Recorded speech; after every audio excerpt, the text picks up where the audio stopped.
things with us.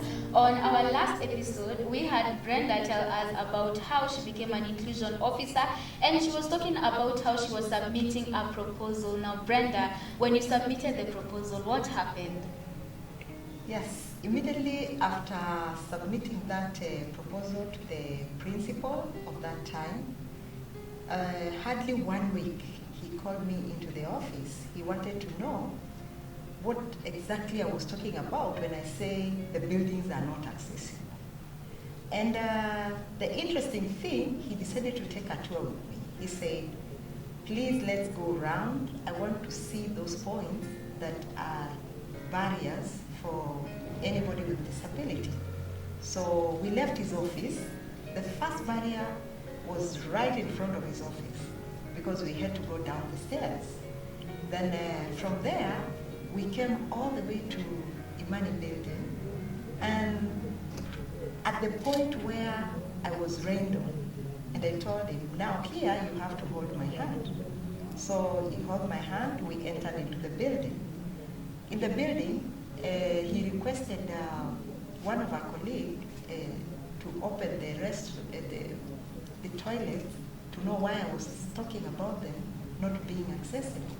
And he could see the size. Anybody with a wheelchair cannot use them. So we went round slowly, then back to his office. And he could not imagine that there are people in our midst, persons with disability, who are suffering in silence. And he said that they will make sure, the leadership will make sure that there's minimal adjustment, at least to have a person with disability move with less problems. And immediately that started. And after you did that, what were some of the other measures that they took? The principal was very concerned, and they didn't know whether they were doing the right thing.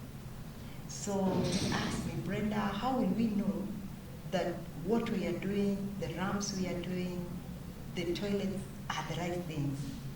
And I advised him to talk to the National Council for Persons with Disability so that they can come and do what we call accessibility audit. They came for the first meeting, and they gave us their conditions that when they are doing all this in an institution, they are supposed to be paid. Remember, there was no budget which was allocated for this. It was like an emergency now. So the VC, I want to believe, he was using his budget for all this kind of intervention. National Council came, they did the accessibility audit, and it was a big booklet they submitted to us.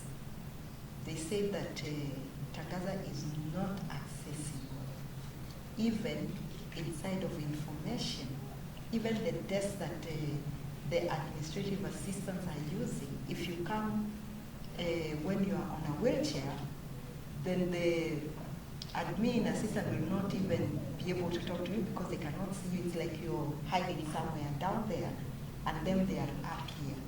So they recommended that even those desks, they need to be pushed down. And the doors, they recommended quite a number of things. And the VC was the principal, whom currently we call the VC. He was very ready to do any adjustment to make sure that there are minimal struggles for persons with disability.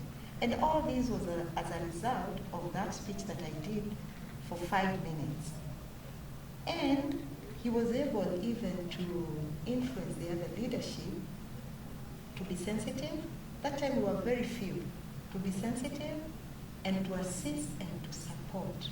If someone needs to be assisted to get into the building, they just need to be assisted. We need to be a family. Tangaza, we have what we call brotherhood, a family spirit. So he started encouraging that one, because even in our values, it is still there. Now, after they saw the accessibility audit, how long did it take for them to establish everything from the toilets to accessing the stairs? Up to now, they are still doing it. There's much improvement. But that time, now the university had to look for resources to see where the emergency is. And the emergencies were just at the entrances. That's where the major problem was. The other emergency was in the libraries. So, and cafeteria on one side. They decided they will address that, and then they convened a committee on disability, inclusion, and mainstreaming, which will now advise the principal on what is really needed, like immediately. And that committee was also mandated to come up with a policy, a disability inclusion policy. And that's how the whole thing started. Oh, and at that time, did you have an inclusion office yet? No. When all this was happening, remember, I approached the leadership as a student. That time, I was working partly in Tangaza, but I was a full-time student. So when I presented that paper, I did it as a student. But a student who was suffering in a space which is supposed to have been improved. So the principal decided that this committee will advise him all through. And the first thing that they were supposed to do, it was to come up with a disability inclusion policy. Yes.